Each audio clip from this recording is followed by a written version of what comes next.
So I think in the first session, a lot was said and discussed about what e-commerce is, how we should go to e-commerce, what are the strategies which needs to be taken in the e-commerce industry. So we have four great individuals over here who are here to share lights on what things are to be done in the e-commerce industry. So without further ado, we'll start with the second session of our today. So Omnichannel, building Omnichannel brand along with its success mantras. So our moderator for this session would be Mr. Jitendra Vyas. I would like to request him to lead the session. Jitendra Vyas basically is the VP of our organization. He's the head of acquisition at Ginesys. He's been associated with, he's been the founding member and been there with the company for more than 20 years now. Please welcome with a huge round of applause. Thanks.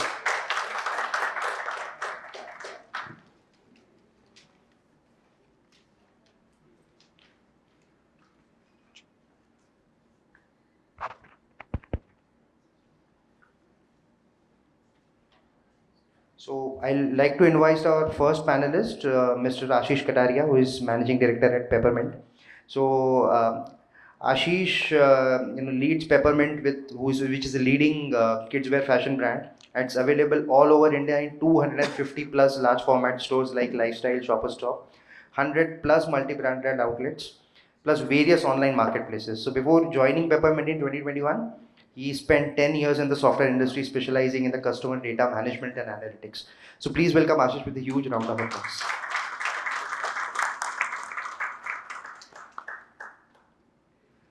Our second panelist for the session is Ms. Divya Dudani. She leads data-driven optimization at a brand Aretto. I would like once Divya comes to the panel explain more about the product because it's good to hear from the horse's mouth. And she has been the brain behind forecasting and data analysis in the high-speed growth environment of Aretto. Talking about Aretto, if for the interest of organization, recently they have also been backed by a very famous athlete, which is Hardik Pandya, and they have very rapid expansion plans to go. So please welcome Divya with a very huge round of applause.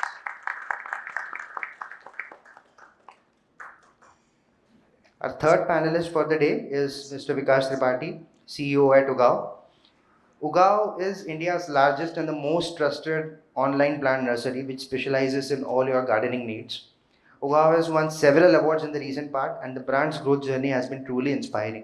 Please welcome Mr. Vikash to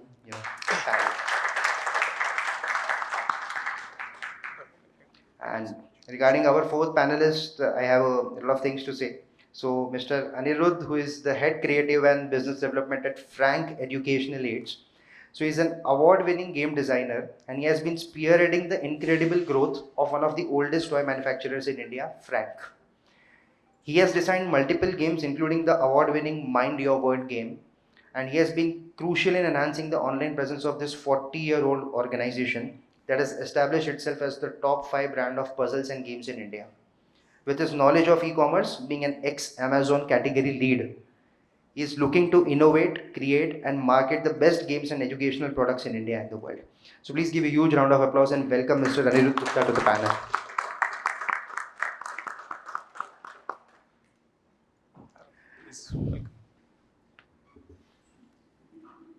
Handing the platform over to Mr. Jitendra Vyas, please.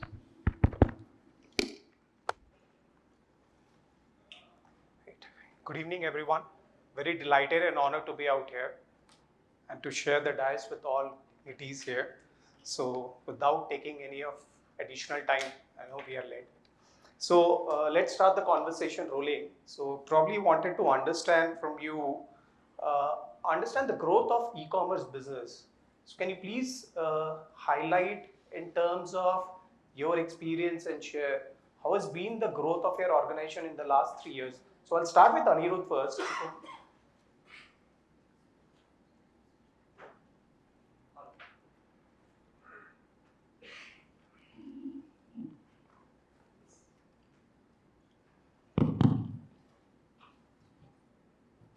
Hello everyone. I'll answer this question in 2 different ways. One is my experience at Amazon, because I feel like that insight will help a lot of people here. So the growth of e-commerce has not come randomly. It was a very big planned thing that was planned by high executives at Amazon, Flipkart, all of these. But India is a very different market, so they have really struggled to grow in India for a very long time. And a lot of that is because of the people who were at the dais here before me, which are all retailers and people who really believe in the feel and touch and the value add and everything that they've talked about. So to replicate that has always been difficult online. So one major reason for growth online is data for sure, but also understanding that you cannot compete with them directly. So you try and compete with them indirectly. You give larger,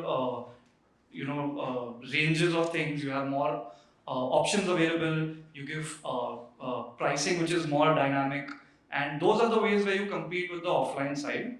And convenience in India is important, but maybe not as important as America, I would feel. But it is becoming more and more important because traffic is increasing, travel time is increasing, time for people to go to a shop and buy something is decreasing. So they want to know what they want to buy before, so they research and then they go to a store or they just buy it online. So these factors have definitely increased the growth. Now talking about my company, Frank, we make toys, but toys are not just a kid's product. It is also something that adults like to do. And this is a misconception that has always been there in India, कि whenever I say board game, सबका दिमाग जाता है ludo के पास, ludo खेलेंगे ludo. But our games are original concept, new games that people haven't even heard of. And that has grown during the pandemic for sure. That has added to it. But also understanding आपका audience कौन है. Ludo खेलता है तो you cannot just straight push them to something very high concept. You try and start with a lower concept product and then move ahead. And I think this can be replicated across categories, not just in toys. Even for something like a fashion brand, you can't just skip steps and go straight to something very high end or any other category. It's good to follow a transition and then get the customer ready for something higher. And that's what we're trying to do, and that has really helped in the growth of e-commerce because there I can explain my product much better than an offline store. So. Well, I was hearing with great enthusiasm all the founders. So whenever the founders are talking, it is like best to hear them because they have created the business. In Ugaoo's case, the journey has been a little different. For example, all the panelists last time, they talked about getting into the online space from the current brick and mortar way of doing business. Ugaoo started with online business. Possibly the reason was also the founder is very young, Siddhant Paringe, who went and studied in US. He had a family business background, 150-year-old family business background. But when he came and if a 20s, a guy in 20s is taking up and starting a new business, coming from US, generally you would like to believe that, okay, I mean, there are high chances that he may choose to go online first. And that's how it happened in case of Ugaoo also. It's like a 7-year-old journey, and here I would like to just touch upon a couple of points that because we were into, we started with online business, there was a lot of data crunching, intensity in analytics, and everything that we will be talking about maybe in the next 1 hour. But what was also realized that omnichannel presence is required because at one point of time till maybe 1 year back, about 95% of our business was coming from online channels. And there was a time 1.5 years back when I also joined the organization, and we sat together and we said that business is growing, and it had grown well during the COVID time also. While it grew in the COVID times because people were at home, they were having more time and they were spending online. They were trying to get into the healthy habits, and gardening was one of the hobbies that many of the people picked up, and therefore the business also picked up from there. But the other hard fact which was also realized was that over a period of time, the margins are always coming under pressure. And then that was the time when we said that, okay, we need to have kind of a balance of business in the online and offline both. And we decided that over a period of time, from current 95% online, we would like to go to maybe about 60% online, and we will be generating 40% of our business from offline channels. While there was some presence already, but we expanded into that, and we continue to do that. 1 year down the line, now about 22 to 25% of our business comes from offline channels. So yes, COVID period was a time which was FY 2022 when the business surged because a lot of people were at home. They were buying the products and getting into the new hobbies like gardening. Next year was a little bit, when the market opened up, it was a little bit of stagnation because the markets opened up and this gardening products again being touch and feel product. People want to get involved, people want to go to the nurseries where they will be having a different vibe. They were breaking down, coming out after a long year. That year the business was a little kind of a tapered for us in FY23. But now with the health balance that we are talking about online and offline, this year I mean, we are touch wood on a stupendous path, and the growths are likely to be more than double for this financial year. So that's how the last 3 years have been. Well, that's a takeaway, or probably an insight that you have shared, that COVID will also be a blessing in disguise for you, where people who were sitting at home wanted to have some new habits or probably want to use gardening as a stress buster activity. They adapted those practices or probably those habits, and which has helped in giving your business, increasing your business, and as well as getting into Omni. So yes, so one was getting into gardening as a hobby, and the second thing was because they could not go outside, so online became the primary channel for acquiring the products to pursue those hobbies. Okay, thank you. Hello everyone. Yeah. Peppermint has been a traditionally offline business. We have primarily started in the offline space, whether it is large format stores, MBOs, EBOs, right? And so we have been on the various online marketplaces for 5, 6, 7 years. But coming from a traditional offline business, it was never our focus to really focus on online and e-commerce. So I take that question as to how the past 3 years were from that perspective as to how a traditionally offline business could transition into an online heavy strategy. And so from that regard, what our biggest learning over the last 3 years has been that focusing on online cannot be like a 2-3 month project. It needs to be a continuous organizational change and improvement, and you need to set the right systems and processes at the right time in the right place. And what that means is, when you are setting up a new offline store, you have furniture karna hota hai, salesman bithana hota hai, you need to set up your POS, right? There are so many things to do. It's very similar to running an online business as well, and that's been harder to grasp for traditionally offline players. And when you think about it in the online world, you need to set the right people to do your cataloging first and foremost at the right time. Whenever your inventory is in the warehouse, it should be cataloged almost the next day. Your photography needs to be done on time. You need like an agency or someone to do your search engine optimization, content marketing, social media marketing, running performance marketing ads, running retention campaigns. So there are a lot of different functions that come within that online space that need to be managed really well, and only then will you see sustained success in the online area. Otherwise, it becomes a cataloging project for someone in IT. Someone does it for 2-3 months, then that person forgets about it, and now अरे online का sale कम क्यों हो रहा है, चलो वापस cataloging करते हैं.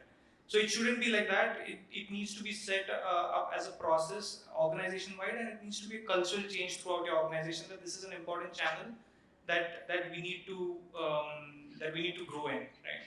And so pre-COVID, online used to be less than 1-2% of our overall business. But then sort of COVID gave us that knee-jerk reaction and pushed us and forced us to focus on online. That's also sort of when I joined the organization, and so that kind of sort of boosted us in that space as well. And it's still not a large percentage of our overall revenue. It's still 5 to 7% only, but we have a long way to go. And India being India, no matter how much you focus on online, everyone needs to grasp the fact that offline will still be for offline players mainly, offline will still be a major chunk of your overall revenue, because that's where you get more footfalls, and that's been our learning for the last 3 years, and we will continue to expand in this space. Sure, thanks. Divya, please, can you please Yeah, your hi. thought on that? So I would first like to mention I can't answer for the last 3 years because we're just a year-old brand. Okay. And to touch upon what Karan said, so to introduce Aretto, we are a kids footwear company. We make shoes for kids, and these are shoes that grow with their feet. So one of our co-founders is actually a product designer. He's a product designer at heart.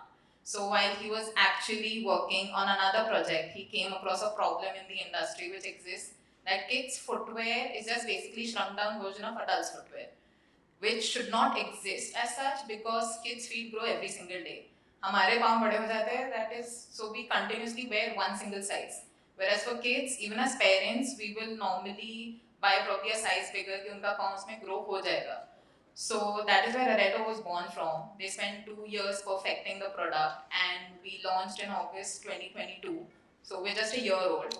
And just like Ugaoo, we also started off online. We started offline in Phoenix just a month ago, which is right in the neighborhood. So how we have grown is, we were first a team of 3 people. We're a team of about 25 people right now. Wow. Online, there are multiple facets that you have to take care of. In December is when we started sales properly. That is when we got about 10 orders a day. It could be managed between 4-5 people. Right now, we are dispatching about 100 plus orders a day. That can also be managed by 5 people, which is why we have different departments now to cater to every single field. We have launched on marketplaces, so we need a dedicated team for that as well. So we've grown basically with respect to team, but also the feedback that we've gotten from people online plus offline has also allowed us to not only optimize channels, but also optimize the product in a way. Okay, wonderful, thanks. So the next important question I probably wanted to understand is that actually in terms of e-commerce business, customer acquisition and customer engagement is very crucial. So can you please share any specific innovative strategy or successful strategy that you've employed in terms of acquiring customer and also maintaining a customer loyalty and maintaining the customer to have a better relationship with them? So Anirudh, probably you can.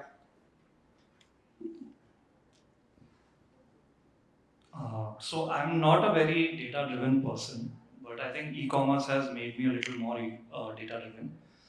My main thing is that online you have to make things look attractive, right? That's how you kind of get the customer's attention. Now you've got the customer's attention, how do you convert that to a sale? That is the tough part, right? Because he's interested, maybe you're doing sponsored campaigns, you're doing ads, that has given him the interest in your brand. Now how do you convert that to a sale? That's where you have to sell the right thing to the right person online. So that is the tough part of understanding that, okay, what demographic they're coming from, what are their previous purchases. This is all data that is available to you on Amazon, on Flipkart, things that you can already gauge. Then there's something called keywords. Keywords is like your Bible for online sales, okay? Anybody trying to do anything online, sales, e-commerce wise, please remember keywords is what is going to boost your sales. So keywords is essentially like SEO, where you type something and something shows up, right? Now if you're not showing the right thing, you're still going to be charged for that click. So it becomes very important that when you're showing something online, you're showing them the right thing. These overall will help reduce your customer acquisition cost, because the maximum you'll spend will be in marketing online. So understanding all of this is very difficult for everybody for sure, which is why I would always suggest to people who I was managing when I was at Amazon that don't get too deep into it, understand the logic. When you come to a general store, when you come to an offline store, if someone is asking for a pant, yes, you can sell them a shirt as well, but start by selling the pant first. So it's a similar concept online as well. If someone is looking for something specific, try and position that product that fits best to what they're searching for first. Then you can cross market other things which should again be value adds to that one thing as well. Don't go too crazy with it. So with toys and games and puzzles, it's a big task because we have licenses, we have Disney, we have Marvel.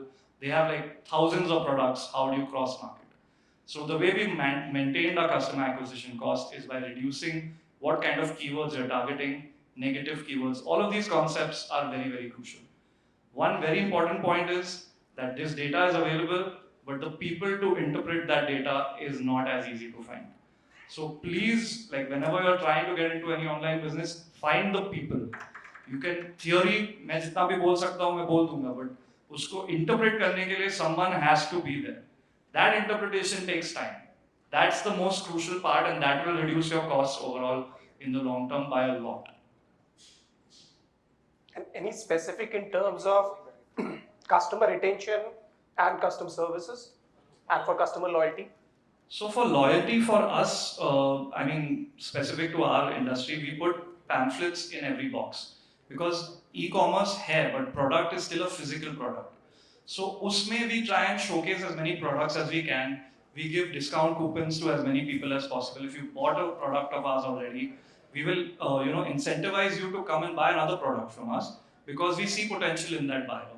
So maintaining that relationship through the product itself rather than spamming people with emails and messages, I found that to be a very lucrative way to kind of cross market a lot of products and ensure that customer knows that you have multiple products available and they will come back to you again and again. Thank you. So you have emphasis in terms of keywords, right team, and also understanding the behavior of the customer based on the past data and accordingly give them the right recommendations. Sure. Okay. Thank you. Vikash, probably can you please put some insight about that particular point? So again, one thing which was discussed in the during the last panel discussion, that the customer just coming repeatedly to you, the customer acquisition costs are higher, and therefore if it is a repeat purchase, then it is something which is like a profitable business for you. That's point number one. Point number two is like, there is a say in marketers' domain that 80% of the marketing cost is wasted, but you don't know which 80%. Now what happens with data-driven kind of approach is like you reduce that extent basically. So okay, which are the customers who have bought from us? Some of the examples given again in few minutes back was like, who are the customers who are coming to you? What are the customers buying? What is the average order value? What is the frequency at which they are coming? Then again, it depends on the products also, whether the product is something that you would be buying once a year or you would be buying every month. So all those things are not something which can only be based on some theories, principles. That entire market works on the data. Now what happens again is like once you start pumping in the data, that is a first mistake many of the organizations do is like they pump in data in all channels. So they will put in money in the social media, they will do paid marketing, then emailers will be there, SMS, WhatsApp, all channels. What it can do possibly, it may also backfire because your customer is being spammed really a lot. And therefore again, the data, when you are able to see it clearly, then you know that which of your customers is using which channel or prefers which channel. And that is where you can put money and you can get right investment of the money. So by using all this, again, everything is like if you are online business, most of the things are about data. But with the help of crunching of the data, again, with various tools and systems and processes, what we were able to do is like, which are the channels which we are going to use for what purposes and which segments of the customer. and that is how we were able to bring down our cost of customer acquisition to the tune of about 50% and not losing any business, still growing. So yeah, I mean that is something. Again, the retention is loyalty programs are there, but again we heard that they are not enough for people to come and buy again, and therefore discounts coupon. But again, what kind of discounts coupon are going to be there, at what time they are going to be there, whether how much of them is getting utilized, all that thing which I mean you can assess only when you are having data on your dashboards, and then you are making that judgment and thus reducing the customer acquisition cost, trying to increase understanding your customers better, and therefore increase the share of repeated customers, because that is where again you are saving money and also earning more money. Sure, thanks Vikash. So primarily you're focusing in terms of doing a personalized marketing rather than just doing marketing and spamming the customers in terms of data, content, whatever you are sharing, rather than having a focused, personalized marketing will actually help. Absolutely, to the extent possible, because that can be a reason, that spamming can be a reason for a large part of your customers to go away from you. True. And that is when the customer rarely then comes back to you. So yeah, it is very important that right kind of message on right platform reaches to the right people. Thank you. Yeah, Ashish, can you please highlight on this particular point? I just expand on what Anirudh and Vikash said. So, what we really need to figure out when it comes to customer engagement and loyalty is how we can give a more personalized or a personal touch in our interaction with the customer. Okay. So, what we really need to figure out is how we can give a more personal touch at scale.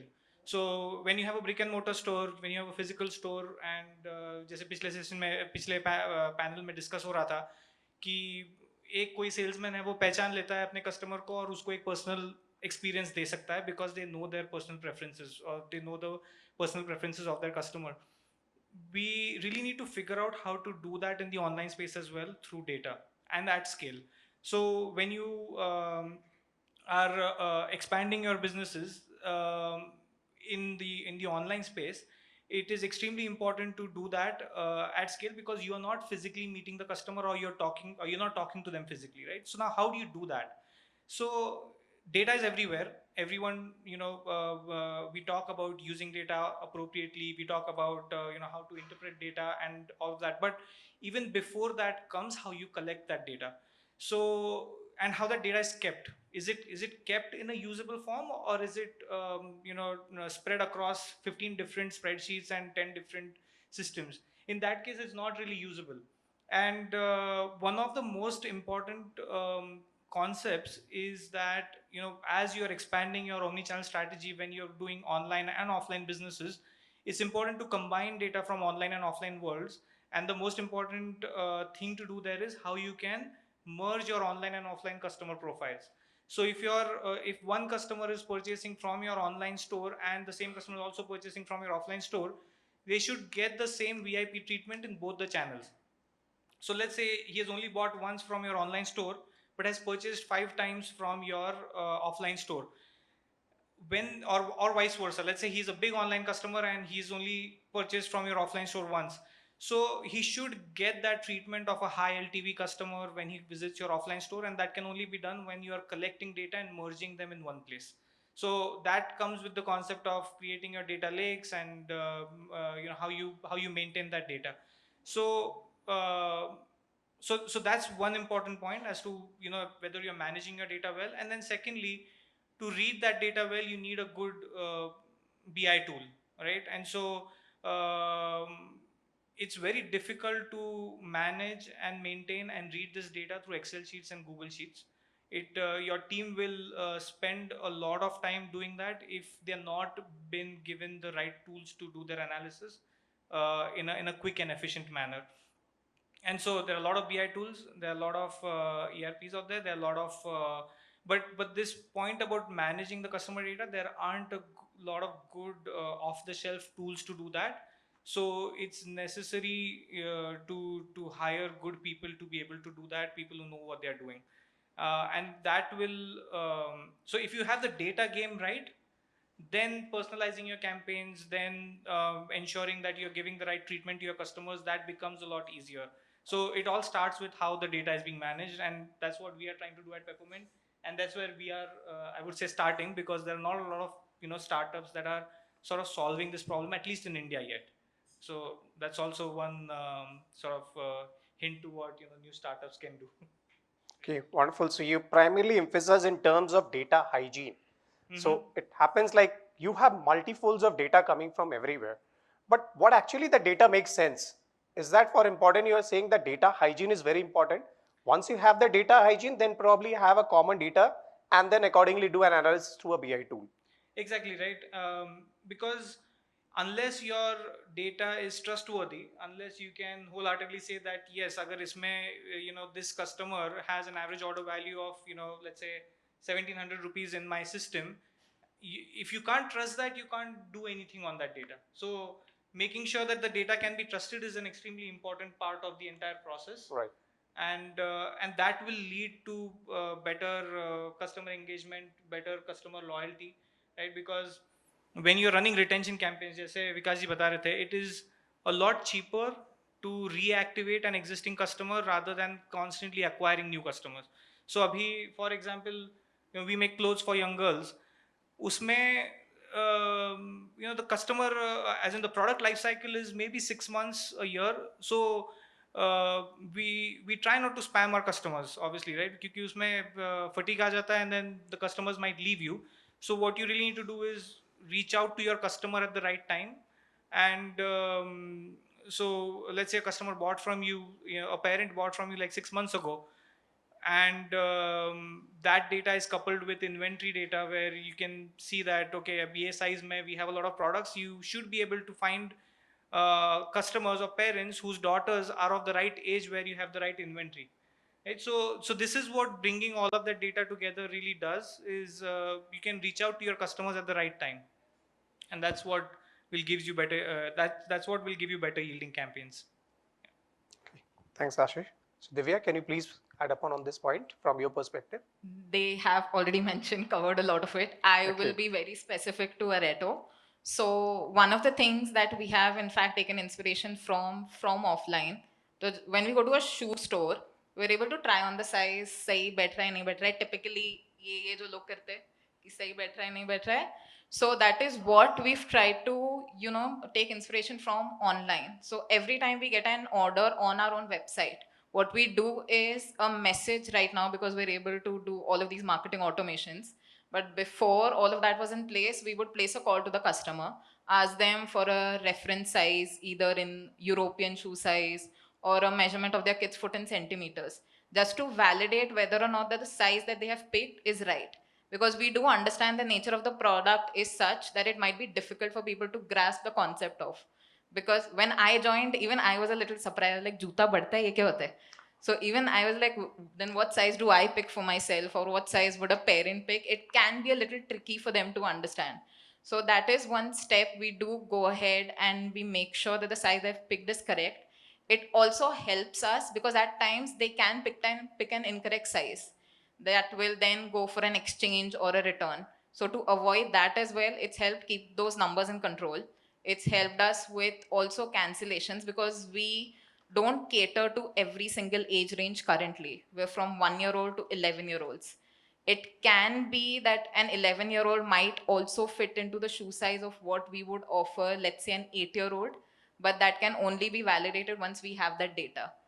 The other thing, we also take part in events or flea markets or exhibitions that take place. We know that after looking at a product, the only appeal that a kid will have for it is probably just the look of it or the color. But to get them to that point, they will actually have to be present in the stall or in the flea market that we're at. So what we do is we use balloons to actually get kids to the stall. that also gets adults to stores nowadays. Everybody wants a balloon.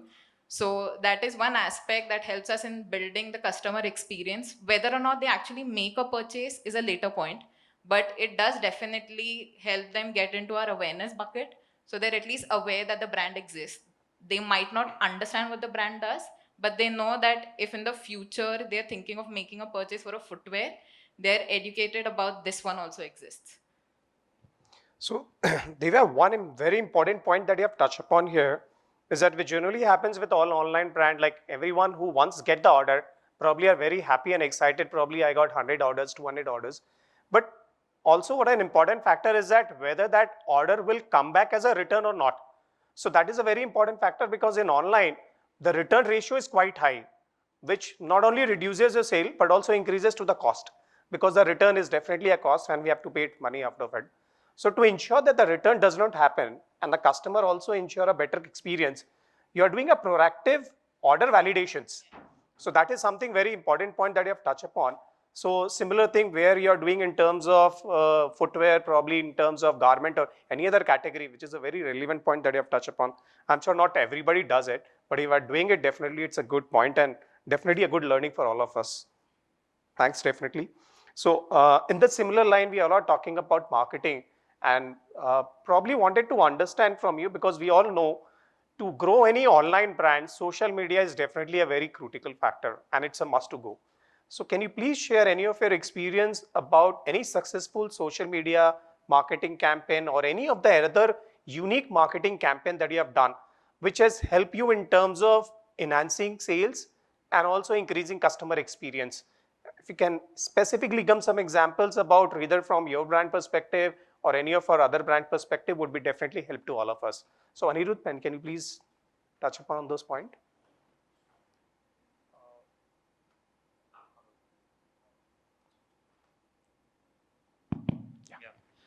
So traditionally, again, we are a manufacturer and a very old brand.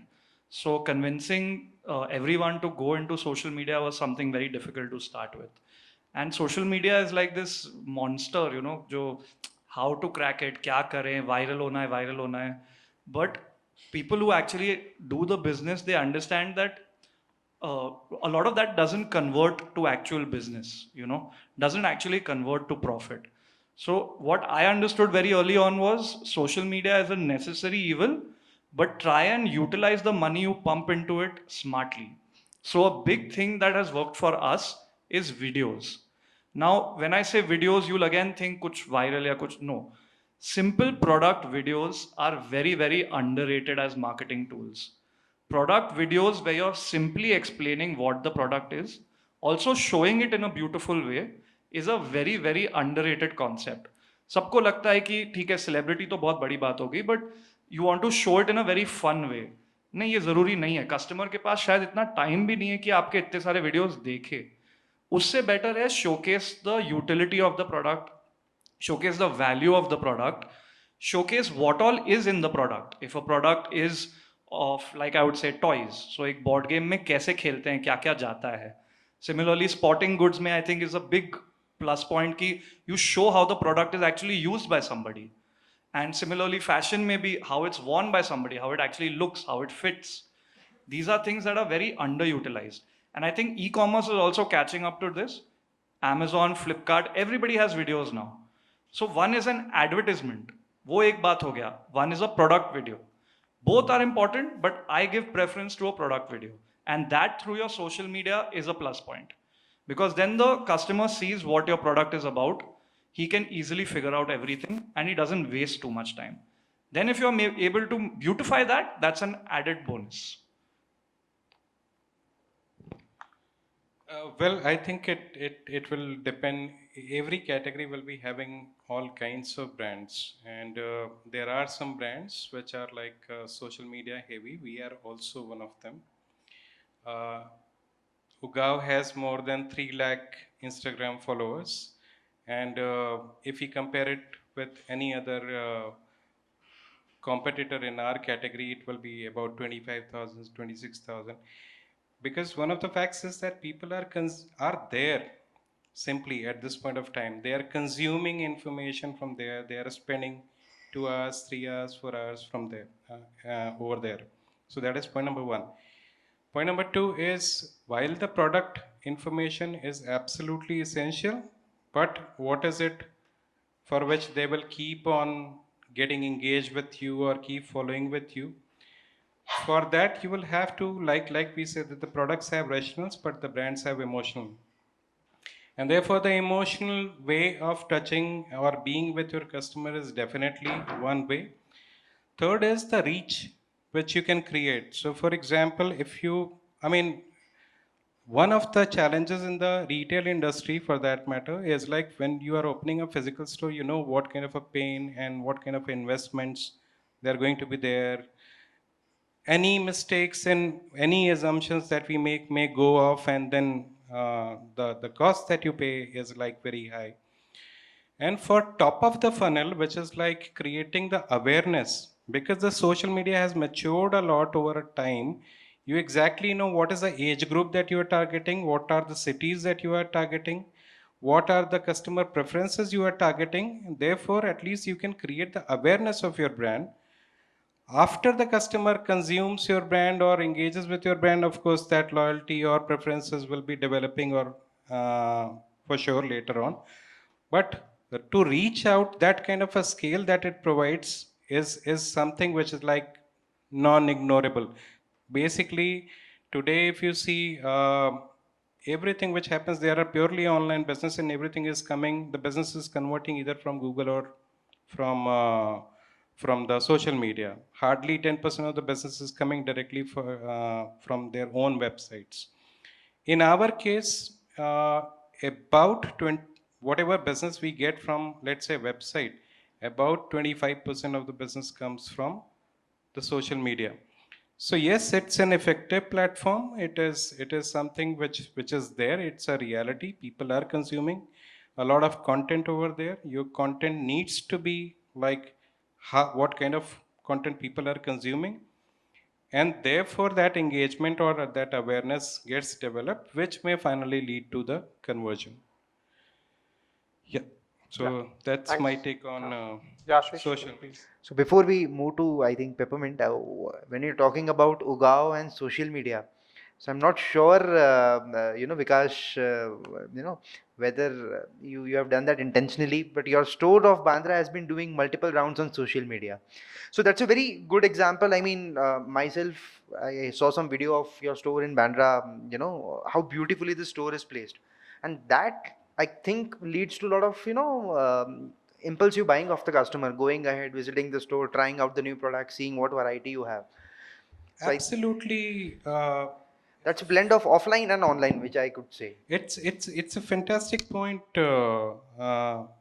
which he made, because let's say we opened recently in July. We opened a store in Bandra at Lincoln Road, and it's a beautiful store. It has got exotic plants, and it, like Karan said, it is doing pretty well, and just a couple of months it is like it is hitting what some of the older stores have hit maybe in a year or 18 months time.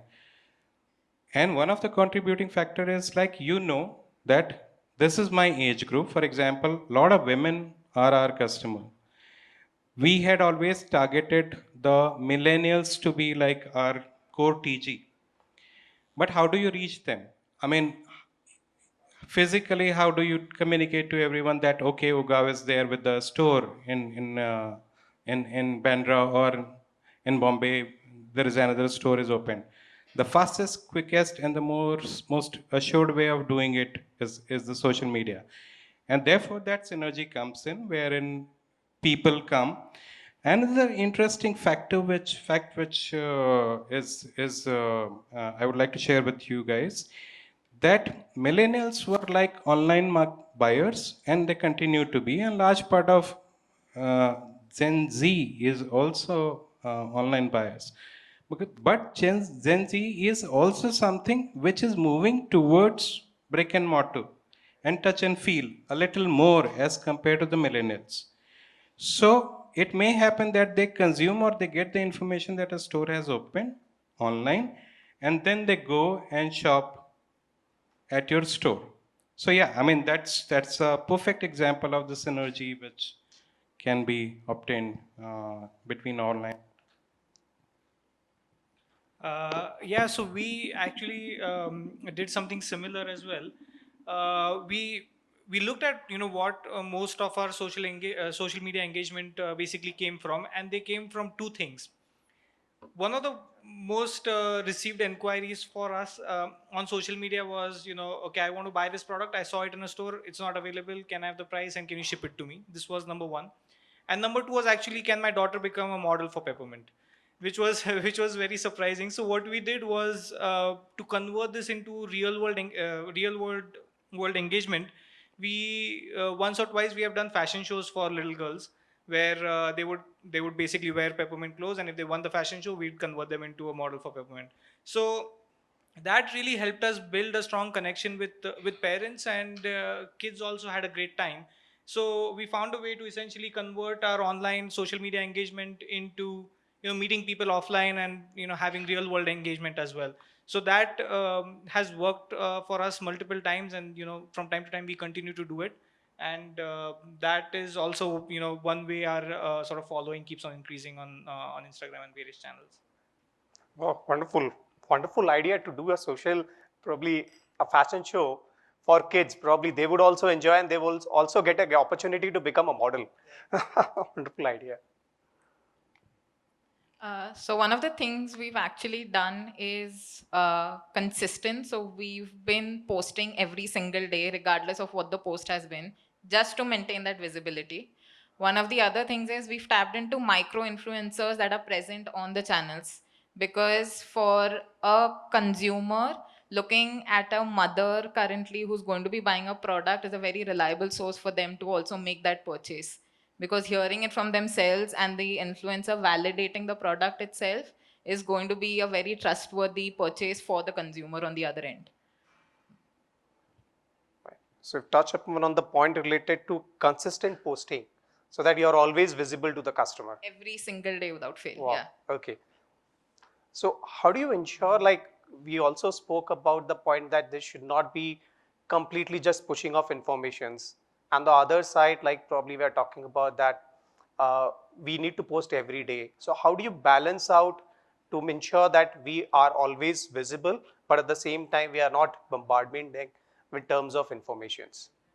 So with respect to Instagram, I mean, the algorithm is such that not every single follower of mine will actually see the post. Right. But I do expect, or rather not expect, I do hope that my TG does actually see the post and it touches upon them, even if it doesn't.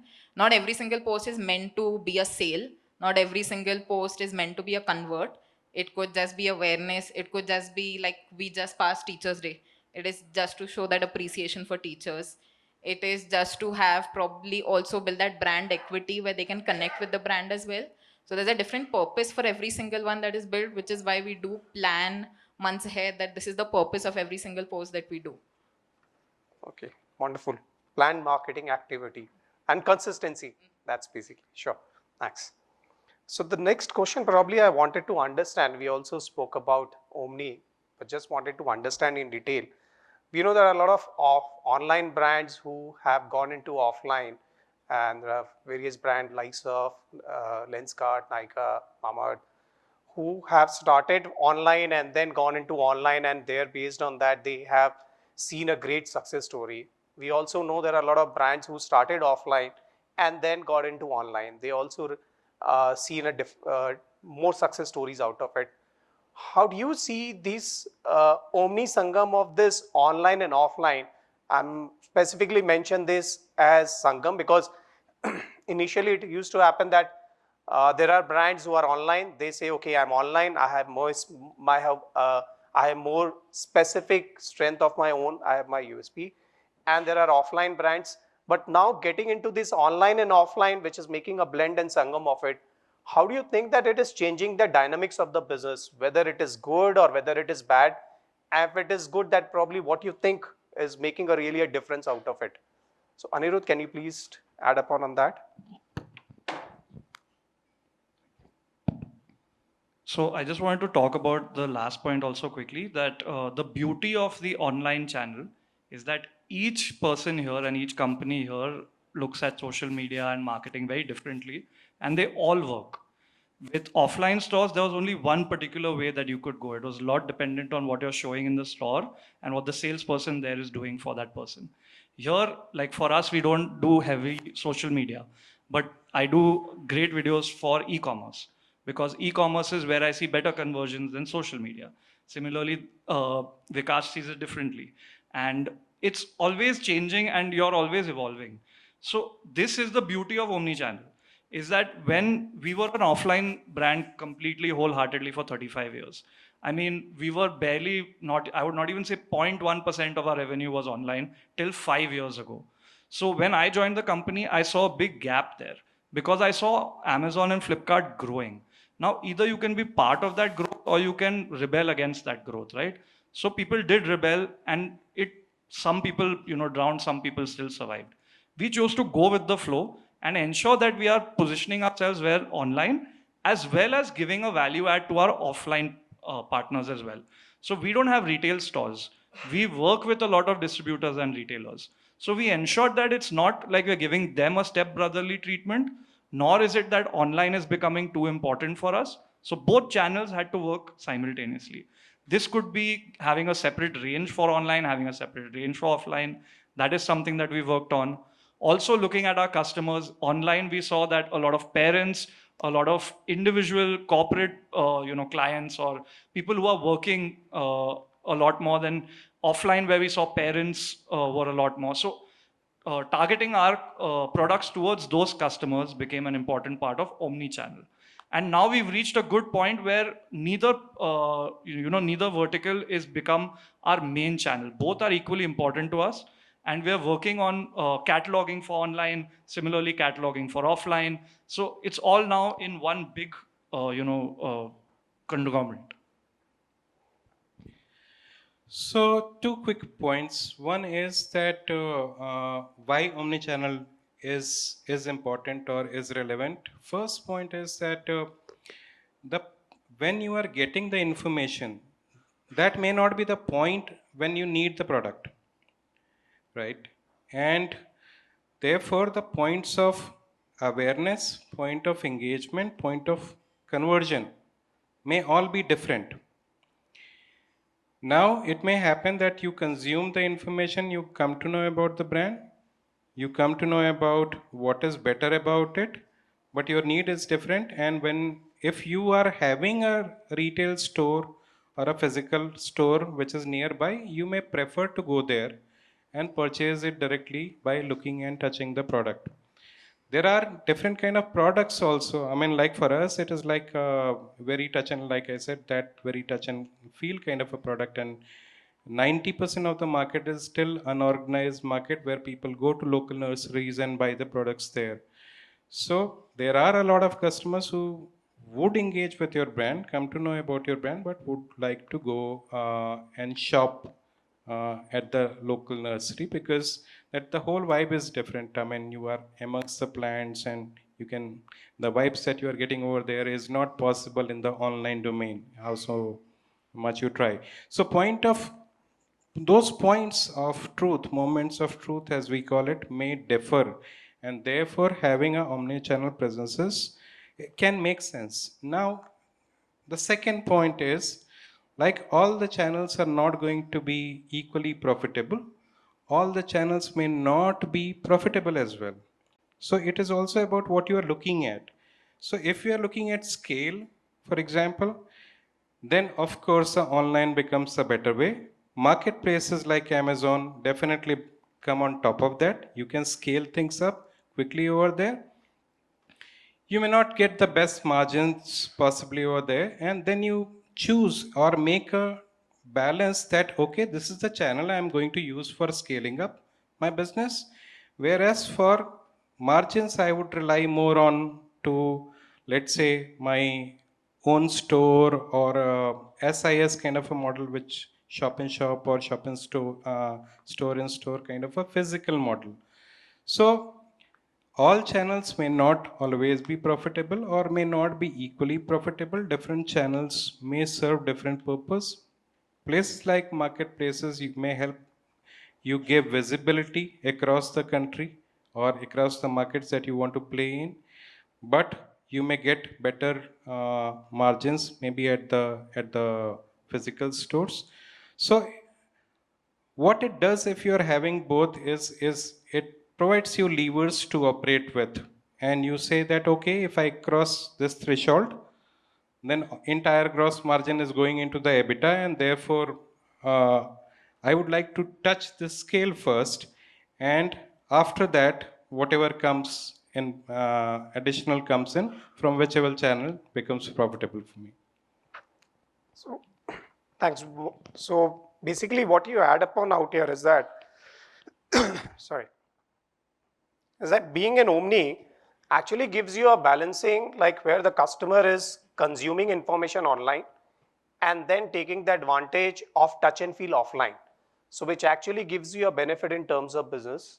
Second point that you basically touch upon is that it gives you a balancing between in terms of growth and profitability.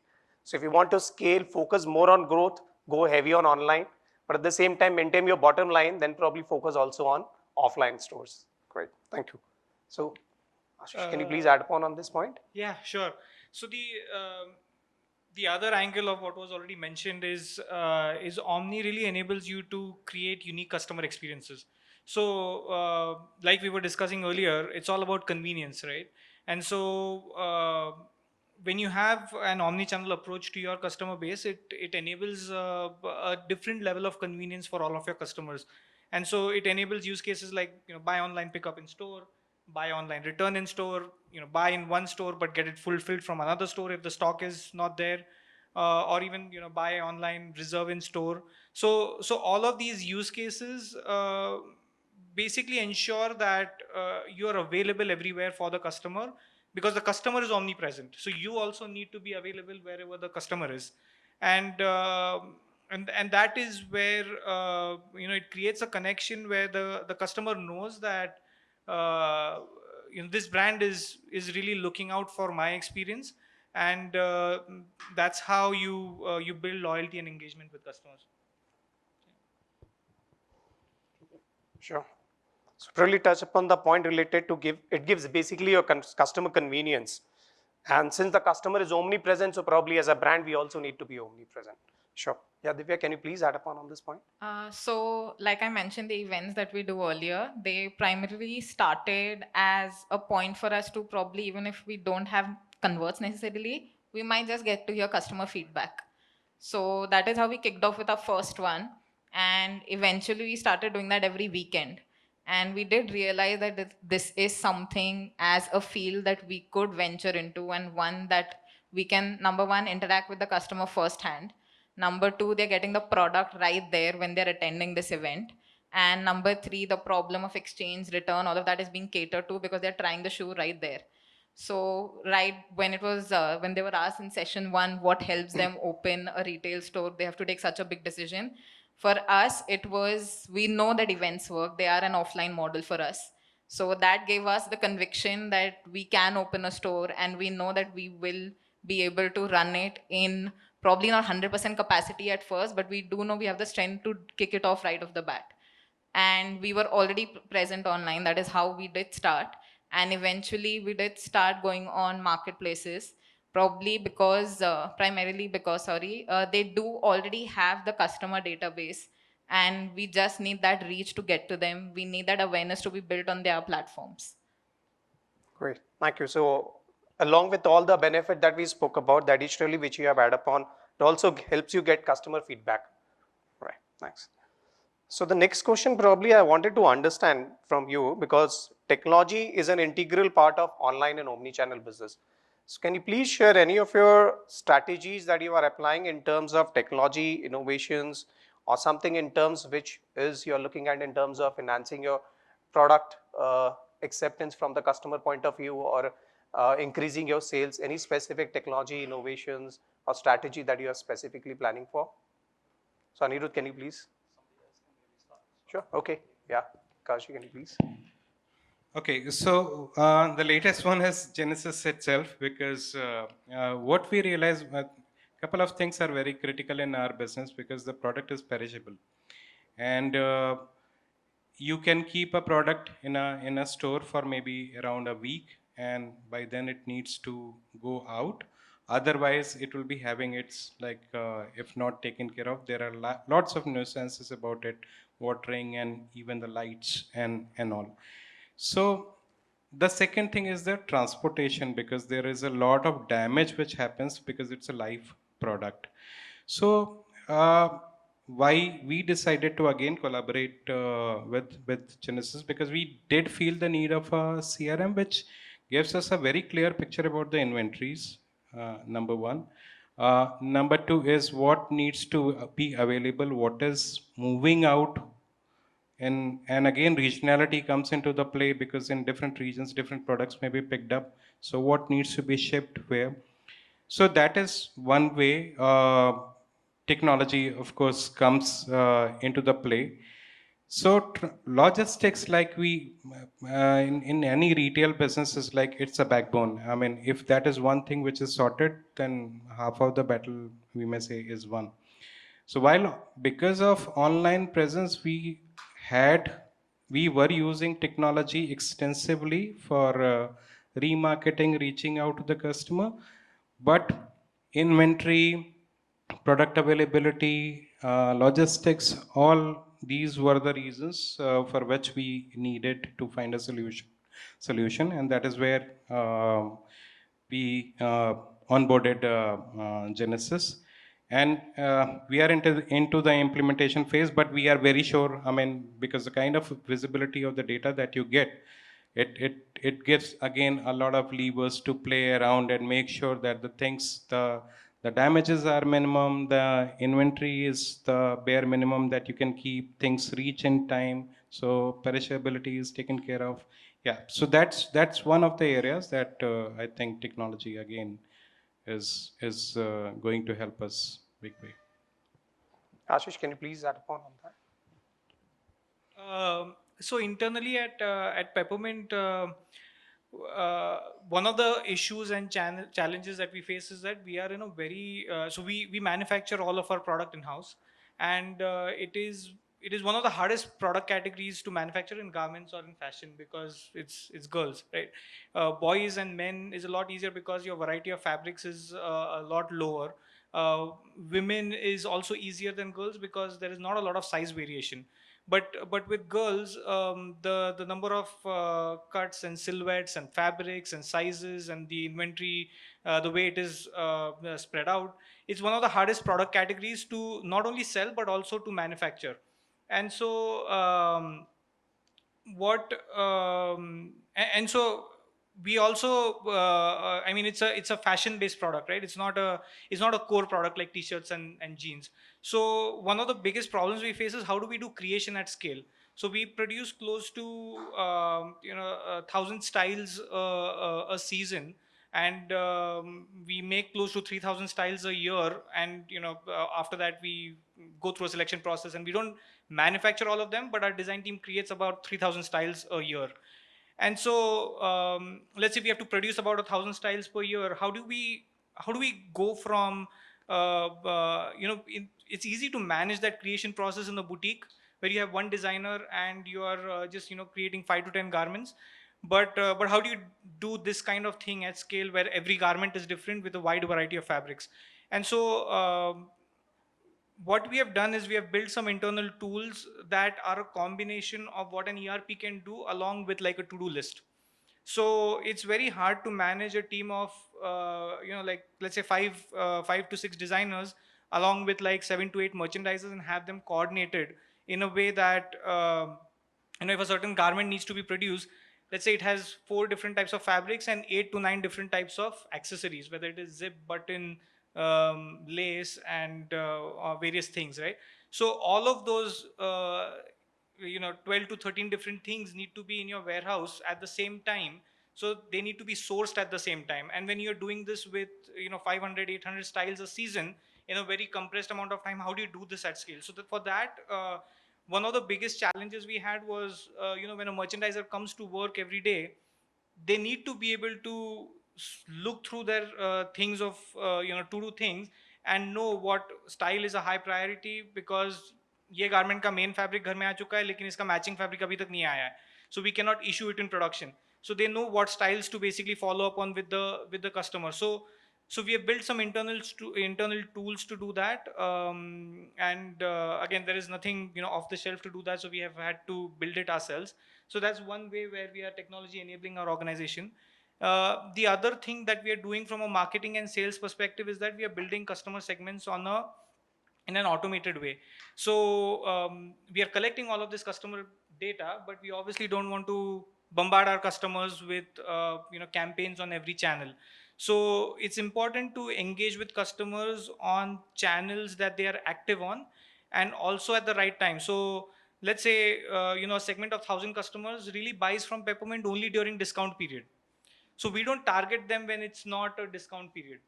And some customers are full price shoppers, so we only target them during full price season. We don't target them during discount period. Some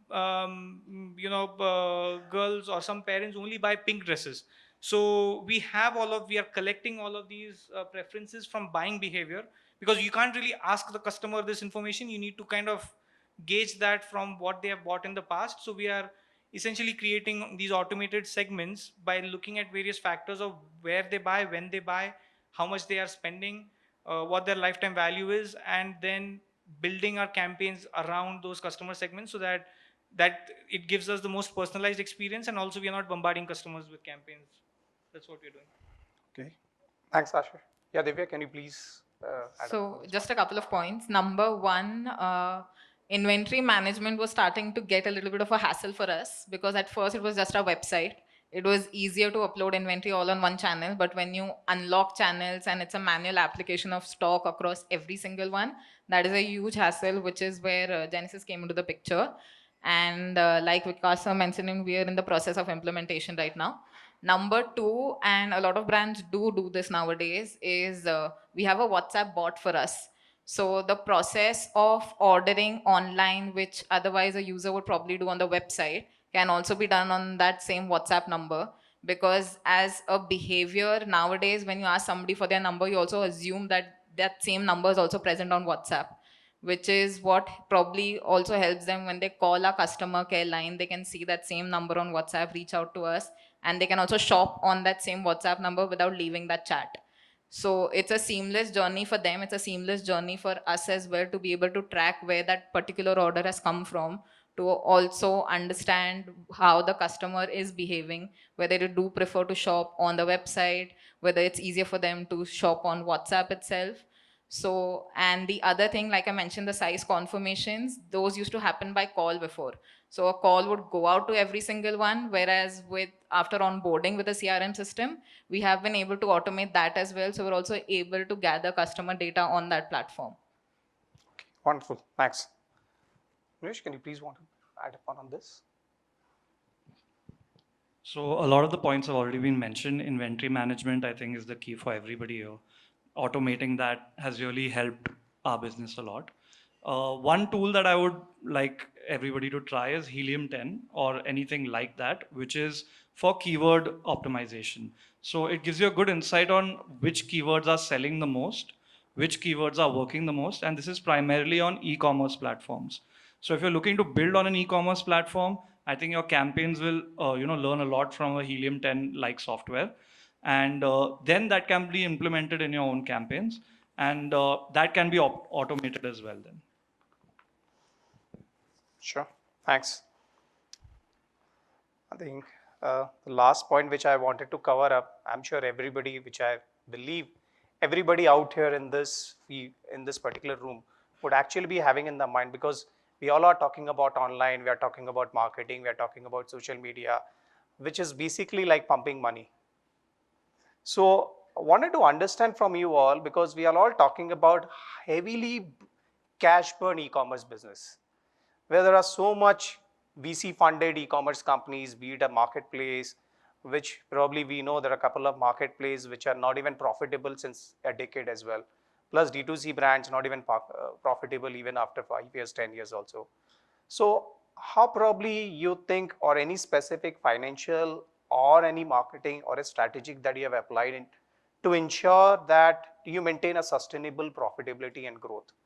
And what is your perspective on that as a brand, that how important it is to balance between a growth as well as profitability, and also profitability being a sustainable profitability? So our brand is an MSME, essentially it's a family-owned business. So profitability is everything for us.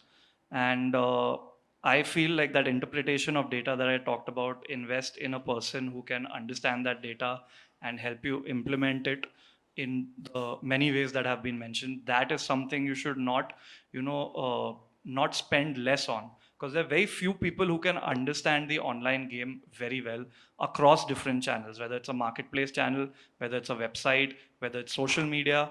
Very few people. That's why agencies are useful. And building a relationship with that person who is working in that agency is equally important, because that person is the one who will be doing most of your work, who will be understanding your brand, and the team with that person is the one that will be like a part of your own organization. And I say this for marketplaces as well. Just one simple example is, I used to work at Amazon. When people used to approach me at brand, there were two types. One that was very interested in e-commerce and wanted to start Amazon, and one that was totally against it, and I had to convert them. So in both cases, the relationship I built with them was what gave me a better understanding of their brand and how to build it at Amazon.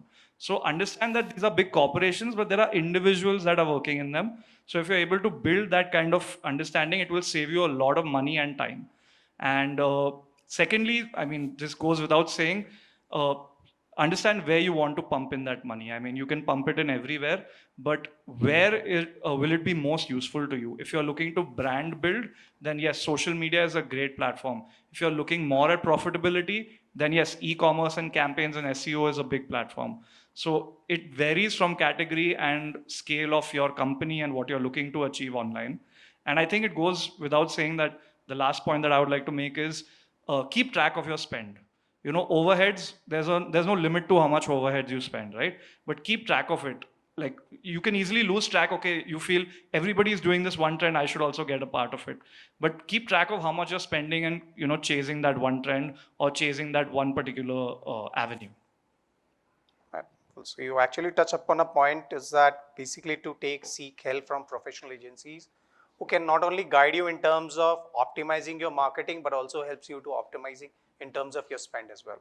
Okay. And also relationship with marketplace, definitely it helps a lot. Thanks. Vikash, can you please add upon? So we have learnt it the hard way, rather. So generally the founders, the new age founders, there are old school founders. Old school founders will always believe that business needs to be profitable, and at all points of time it needs to be in check. There are new founders who would like to scale up, get the investment, get the valuation, take the returns. So it largely also depends on the founder basically and what he wants to do. But yes, sometimes to scale up, when you invite VCs and get the funding, that is where you need to be a little cautious, because what they would be looking for, that you spend all the money and you get the scale. A year and a half back, I think the situation was like, you have to grow at any cost. As long as you are growing and you are showing the top line, bottom line doesn't matter. Bottom line will be coming at some point of time, or maybe, the valuations will be increasing and XYZ, blah, blah, blah. But in the last 1 year, and just a little before possibly the Ukraine war started and all, and the sentiments started getting negative from in the VC community and all, then once again the focus came back on the profitability, and it was like, no, come what may, operationally at least you should be profitable. You can pump in money, but maybe if you are really going for large scale of expansion where capex will be involved, that's okay. But operationally, you need to be profitable. So we were profitable as a business. We got funding. We pumped in a lot of money into scaling up the business. But like I said, that it's a double-edged sword. You don't know which way it will go. And then there came a point where was like we decided that come what may, it should not be the case where we are having a 10-month runway and 18 months runway, and for that we need to be operationally profitable. And then that is when we decided that this is going to be like our business plan that we will be sticking up to. We may lose some top line, but the focus is going to be on protection of the bottom line. Now what happened there is like once you cut down the spend and we slashed it really hard, I mean maybe by 50% and all. And the impact that we were prepared for, actually the impact wasn't that bad. And that is where the whole thing comes in, that a lot of money goes in as like a wastage. You may call it wastage, or in future you are hoping to acquire the customer. So yes, it was for us, it was a very kind of a hard call, but then we decided that no profitability is going to be there. And therefore we decided that a cost customer of a customer acquisition cost or return on ROAS for the marketplaces and all, this is the limit. If we are getting business at this return, we will keep spending more. If it goes beyond this threshold, that is where we will take a stop and we will say no, I mean fine, we will be better with a little lesser revenue but operationally green. So I think that is, when we look at the VCs now and the investors now, that is being valued more. In fact, that as a company, if you are profitable, rather than just hoping that you will grow 20 times at whatever losses it is. That's not the scenario anymore, in my opinion. It may come back again with the revival of the economies, but for the time being, the sanity is prevailing, in my opinion. So what I'm articulating from your point is that, like, for a new brand, it is wise to spend a little heavy and to do a cash burn. But probably once you reach the stage where your brand is visible, then it has to be a balanced approach. And though you need to spend in marketing, but at the same time also look at in terms of profitability. So for might be an initial new brand, might be have to spend heavy, but later on has to be balanced.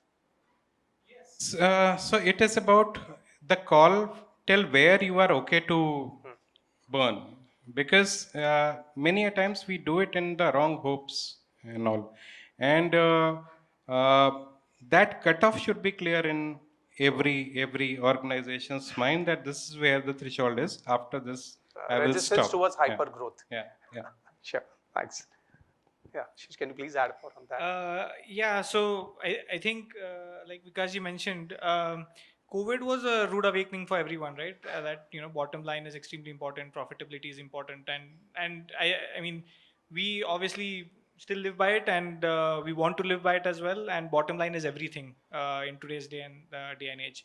And so when you put your entire focus on bottom line, it is extremely important to work out your unit economics.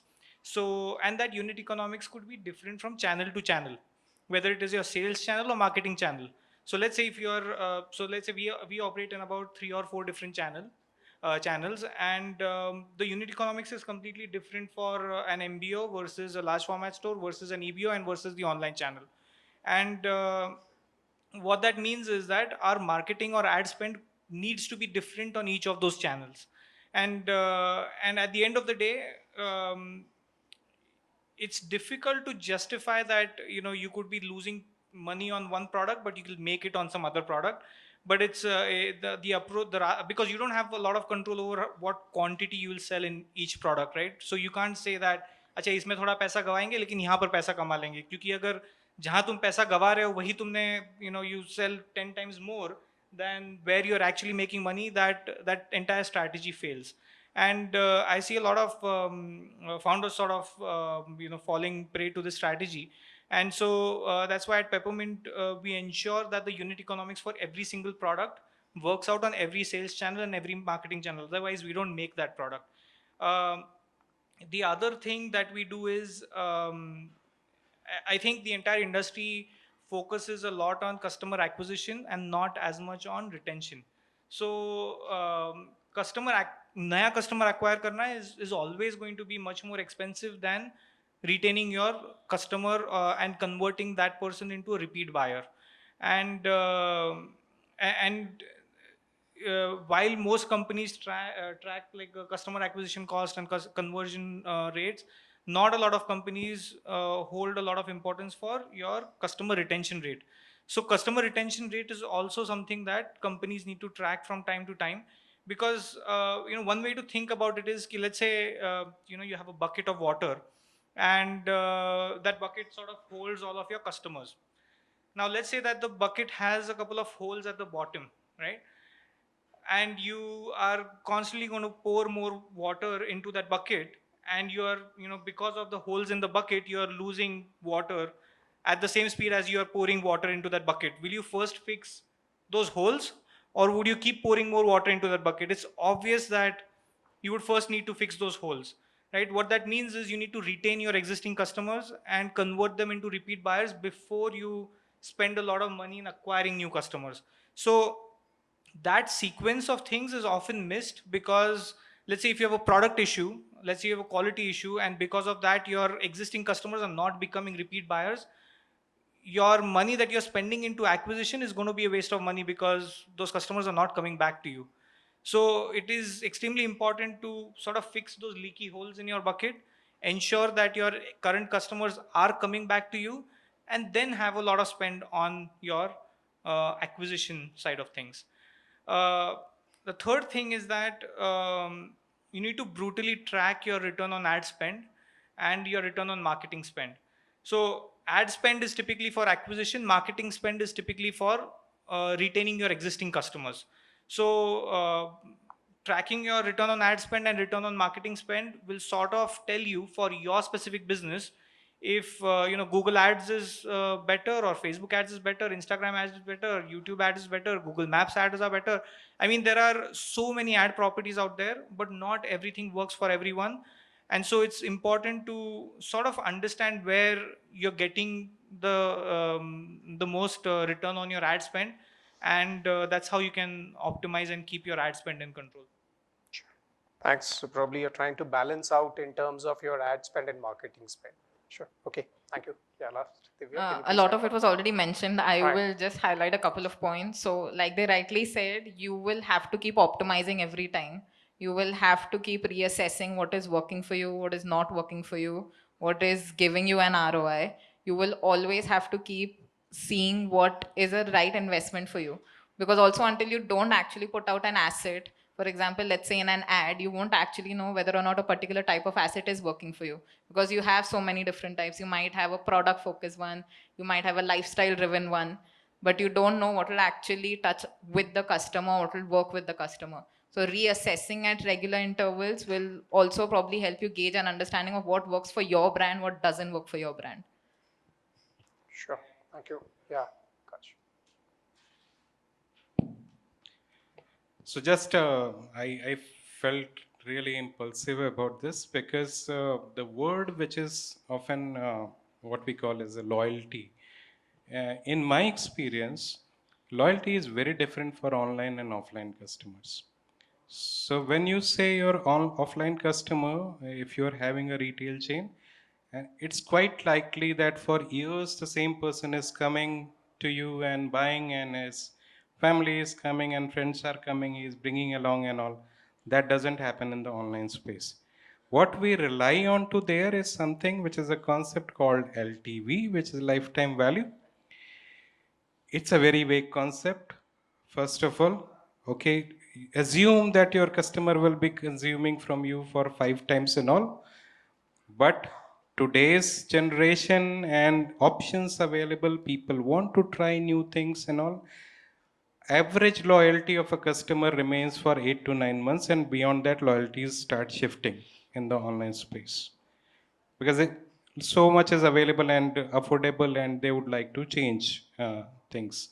So loyalty needs to be seen also in that way, because many a times we will assume and make the calculations in the investments basis on the lifetime value, assuming that lifetime will be 4 years or 3 years and all, which doesn't happen. So again, the spends need to be considering that, okay, I mean, once or twice, if the customer is going, plan like that rather than 6 or 8 next purchases for next 3 years. Sure. Okay. Thanks, Ashish. So probably we'll open the floor for questions. If you have any other questions, probably you can ask any of the panelists. Yeah, please give them the mics. Mic, arrange the mic. So, what approach one should take to make the data more hygiene, so that we economize on the spending, online spends and all?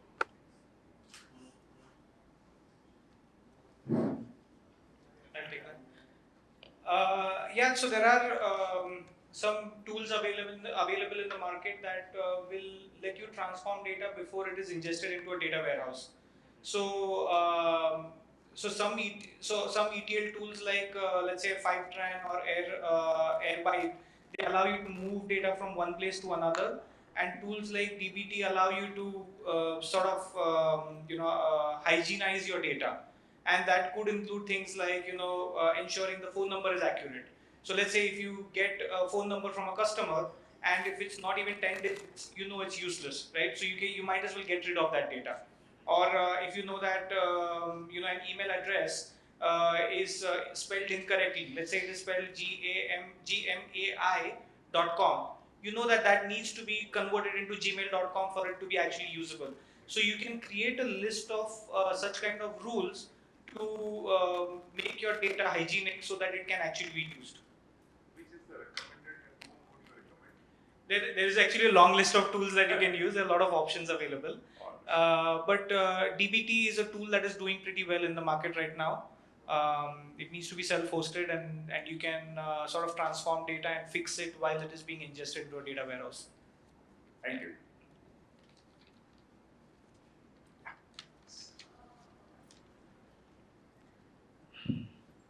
Hi Divya, really excited about the product you spoke. I've never heard about the shoe size which increases. I think I'll buy one for my child. Divya, you mentioned a couple of times about returns and cancellations. We have our website and we make sales through it. But then we have yet not opened the facility of cash on delivery. Okay. We thought that let us focus on serious buyers. So on one point, the thought is that let us focus on serious buyers and convert them. But on the other point, we think that because on what we get requests that is COD available. But so on the other hand, are we losing opportunity that we are not opening up COD for our website? Or what is your point on that? That is something we also didn't have starting off. So on our website, we would only accept prepaid orders at first, because like you mentioned, when we were hesitant about whether or not a COD will actually be beneficial for us. In India, yes, a lot of customers do rely on COD. I myself as a consumer have relied on COD quite a few times. So the one thing that we have taken into consideration is, along with the size confirmations that we do, we also ensure a measure to go ahead and ask a COD customer specifically whether or not they actually want an order. So along with that, a message or a call also goes out to them to make sure that a COD order will be accepted, because at the end of the day, it is going to be a cost for us as well, with the return coming back to us. You also have some, nowadays, some logistics aggregators. They also have the facility of verifying the COD for you. So in the message that goes out from the logistics partner itself, they also incorporate a message of verifying whether or not a COD order will be delivered. So that can be a tool that you can actually consider to incorporate. Thanks a lot. May I just take just one line? COD orders, the return rates are definitely much higher as compared to prepaid model, and it can go up from anywhere from 5 times to 10 times as well. So if the logistics cost is not very high and the items are not perishable, then maybe have a good facility to reach out, because a large part of the customers, which are like maybe about 20% of the customers are opting for COD. But if logistics is a challenge or is a costly affair, then it is better to open up COD maybe later. That's my view on that. So one more option there is that you can charge for COD. it sounds counterintuitive, but some customers, let's say you're running a D2C website and the trust is not there yet. You can charge 100 rupees for a COD order, where if the trust is there, the product actually arrives, then the customer maybe doesn't mind paying that extra 100 rupees. But and these are customers that could be a serious customer, but just doesn't want to take the risk of spending money on an unknown website. So that's one more option.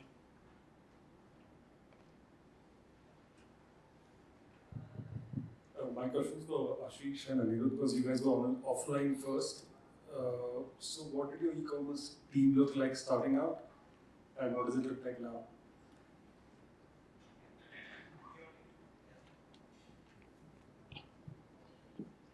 So you're looking at the e-commerce team right here to start with. So everything from inventory management to marketing to pricing also, everything was done by me initially. And the reason for that was also because I knew I wanted to hire an agency eventually. So there's two ways to go. Either you build your own team, then you have to teach them everything. It's hand-holding process. But if you go with an agency, pick an agency that understands your product and your brand, and then you teach them just about your product and brand. Everything else they already know. So that makes it easier and makes it less hassle for you.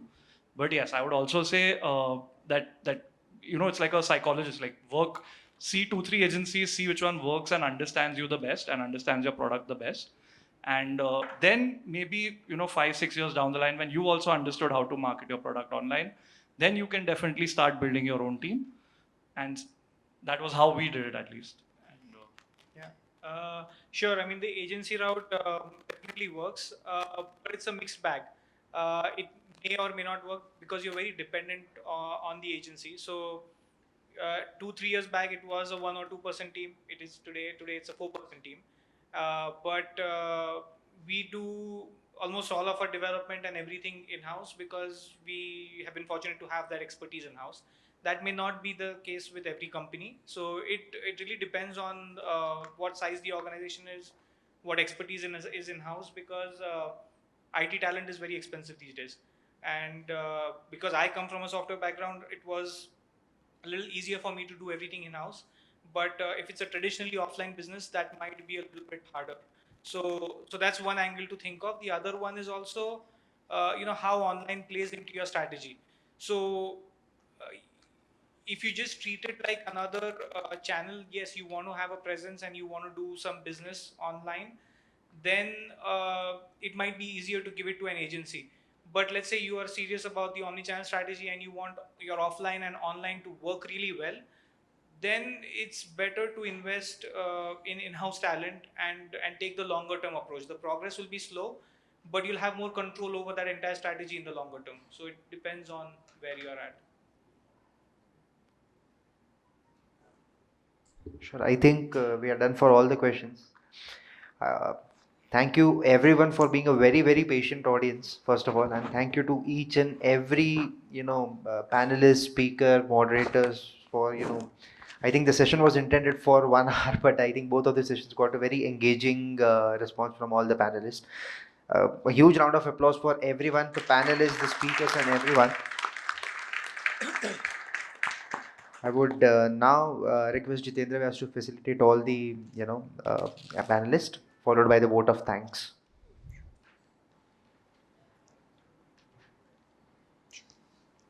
Thank you so much.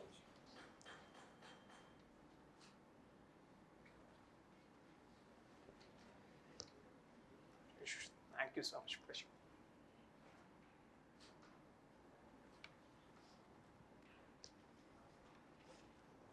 Pleasure.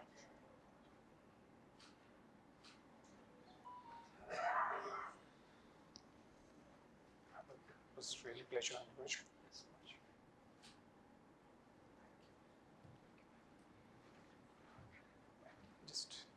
Just take a group photo, please.